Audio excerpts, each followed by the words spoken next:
Hi, I'm Sherry Stump. Thank you for joining me today.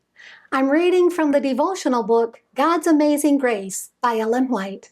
Today's reading is December 1st on page 343. The title of today's devotion is God's Glory Seen in His Works.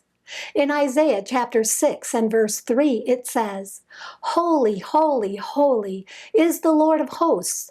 The whole earth is full of His glory." As it came from the Creator's hand, not only the Garden of Eden, but the whole earth was exceedingly beautiful. No taint of sin or shadow of death marred the fair creation. God's glory covered the heavens, and the earth was full of His praise. Habakkuk 3:3. The morning stars sang together, and all the sons of God shouted for joy. Job 38:7.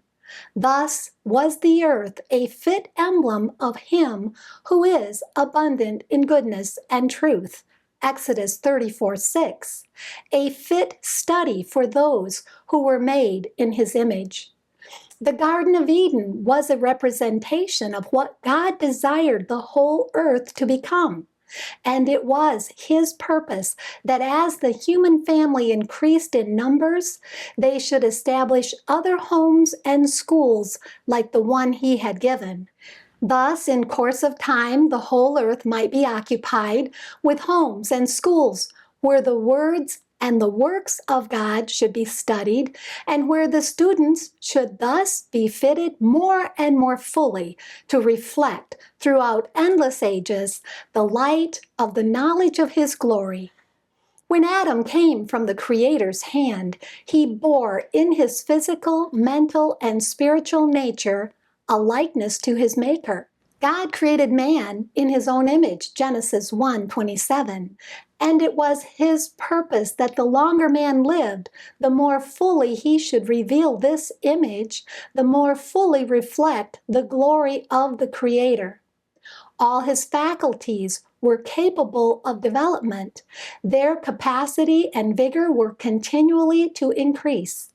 Vast was the scope offered for their exercise, glorious the field opened to their research.